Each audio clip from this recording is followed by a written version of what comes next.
2007 елда күренекле язучы Василий Аксеновны юбилейын үткәрергә дип туган шәһәре Казанга кунакка чакыралар. Юбилей зур әдәби фестиваль Аксенов Фестка үрелә һәм ел саен үткәрелә башлый. Быелгы фестивальнең иң зур вакыйгасы яңа татар поэзиясенең антологиясын тәкъдим итү.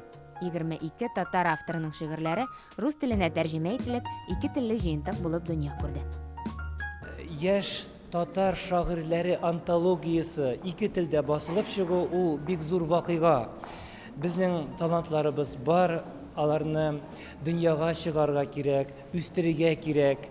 Менә совет чорында күперләр күпмедер дәрәҗәдә үзгәртеп кору чорында өзелгән иде. Элек безнең тәрҗемә мәсьәләләре ул дәүләт күләмендә хәл ителәдер иде. Безнең татар язучыларының әсәрләре Мәскәүнең күренекле нәшриятларында дөнья күрәдер иде. Менә бу безнең өзекле хасил булды. Менә бу антологияның дөнья күрүе шушы өзелгән күперләрне ялгау дип атар идем мин. Белисеңме, без үлмәбез һичбер кайчан. Biz ölmemiz ileslenip yazılar gelir. Tınla mini, ışan mine, nazlan dilir. Eyda tağın bir tanışıyk kızık için. Eyda sınıyk var mı jirmen tartı kişi.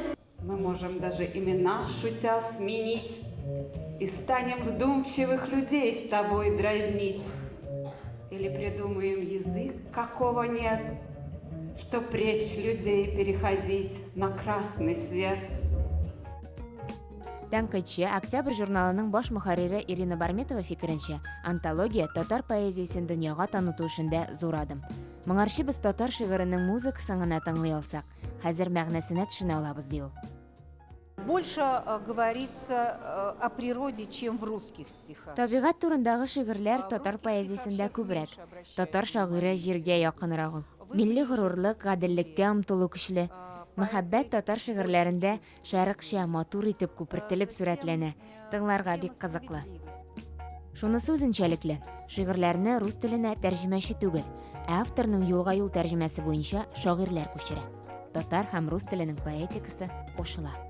Бу гомер кемгәдер гам бирә, кемгәдер уй бирә, кемгә дәрт. Мәңгелек каршында һәркемдә күбәләк. Это жизнь, кому-то взлет и радость, кому-то сомнение и ожог. Перед открытой вечностью каждый мотылек.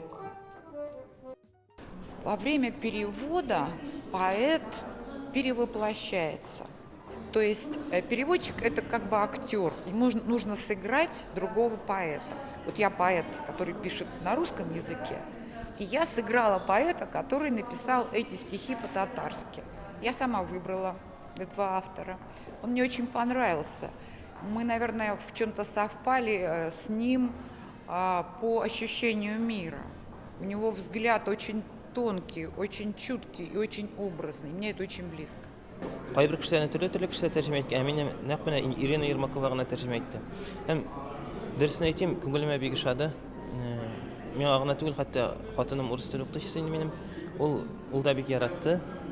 Бу иң югары дәрәҗәдәге шигърият дип әйтте инде. Шигырь бары туган телендә генә яши ала диләр.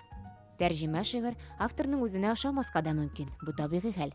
Әмма тәрҗемәләрнең әдәбият өчен, автор өчен, бигрәк тә тәрҗемәченең үзе өчен яңа сулыш, тәргиш була алуы да хак. Бер тәрҗемәче тәрҗемә иткән иде, аның бер шигыре керде, берсен менә үзем кертергә теләмәдем, ничектер шигырилектән аерылган иде инде. Татар телендә шигыри килеп чыкса да, ул рус теленә тәрҗемә иткәч бөтенләй шигырь югалган иде.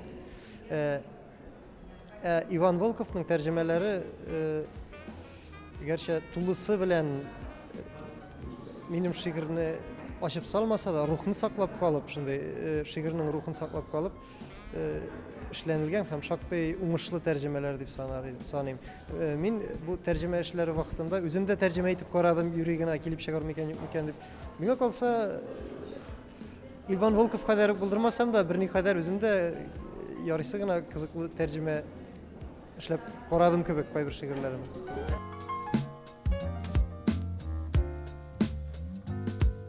Бу йөзләрне хәтерегезгә уеп калыгыз. Яңа буын татар шагыйрьләре. Безнең заманны алар яза. 1000 елдан соң безнең турыда алар сөйләячәк.